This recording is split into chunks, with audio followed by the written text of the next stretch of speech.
नमस्कार दोस्तों, मैं डॉक्टर सुमित गुप्ता। आज हम लोग बात करेंगे मलद्वार से संबंधित बीमारियों में कुछ टर्मिनोलॉजी है जिसको पेशेंट को समझने में कई बार दिक्कत होती है कि जो डॉक्टर साहब कह रहे हैं उसका मतलब क्या है। जैसे कई बार डॉक्टर कह देते हैं कि आपको पाइल्स है 3 o'clock पे, 7 o'clock पे, 11 o'clock पे। अब ये बात नहीं समझ आती कि 3 o'clock क्या है, 7 o'clock क्या है, 11 o'clock क्या है।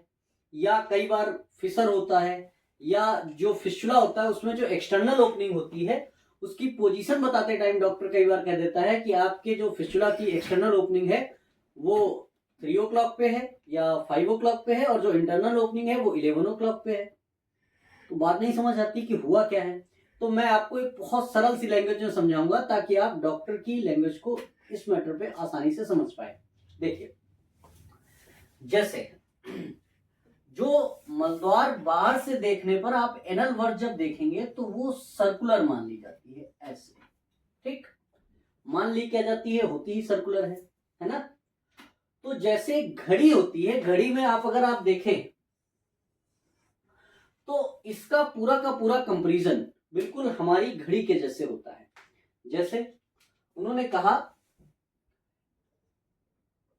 कि 12 o'clock पर एक्सटर्नल ओपनिंग है, तो घड़ी में 12 कहां होता है, बिल्कुल ऊपर, और 6 कहां होता है, बिल्कुल नीचे, 3 इधर और 9 यहां पे।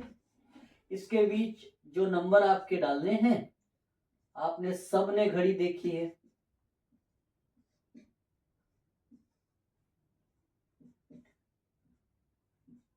ऐसे। ठीक, तो जो एनल वर्च है, ये एनल वर्च है, ये मलद्वार से इसको कंपेयर कर रहे हैं घड़ी को। तो बाहर से देखने पर बिल्कुल सर्कुलर वैसे ही कंपेयर करते हैं जैसे कि घड़ी है।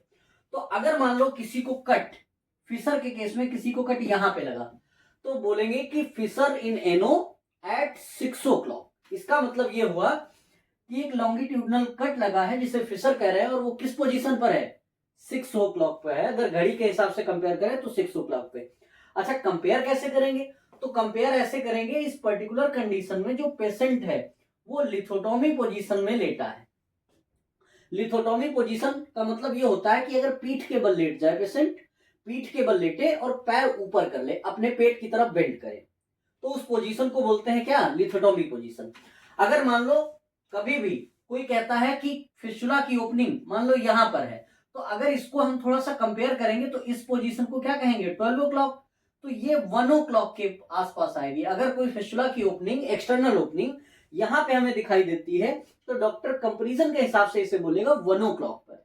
ओके, अच्छा, अगर मान लो कोई कहता है कि यहां पर कोई पाइल मास दिख रहा है, कुछ मास जैसा स्ट्रक्चर, तो क्या बोलेंगे, 9 o'clock।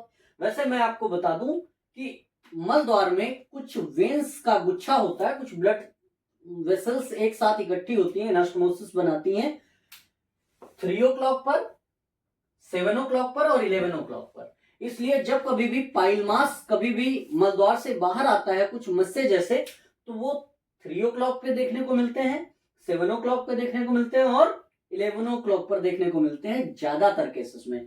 अगर पाइल मास 3 o'clock, 7 o'clock और 11 o'clock पर आता है तो इसको बोलते हैं प्राइमरी पाइल्स। और अगर इसके अलावा कहीं और देखने को मिलता है तो उसे बोलते हैं सेकेंडरी पाइल्स, जो कि बहुत कम होता है। मैक्सिमम केसेस में चाहे एक्सटर्नल हिमोराइड हो चाहे इंटरनल हिमोराइड हो, ये इन्हीं पोजीशंस पर मिलता है, 3 o'clock, 7 o'clock और 11 o'clock। उम्मीद है आपको अच्छे से समझ आया होगा। और अगर डिटेल्ड आप इसके बारे में वीडियो देखना चाहते हैं तो हमारे यूट्यूब चैनल का लिंक आपको नीचे मिल जाएगा, उस पर आप जाके डिटेल में देख सकते हैं। मैंने उसमें एनाटॉमी और बाकी चीजें बहुत डिटेल में पढ़ाई हैं। Thank you.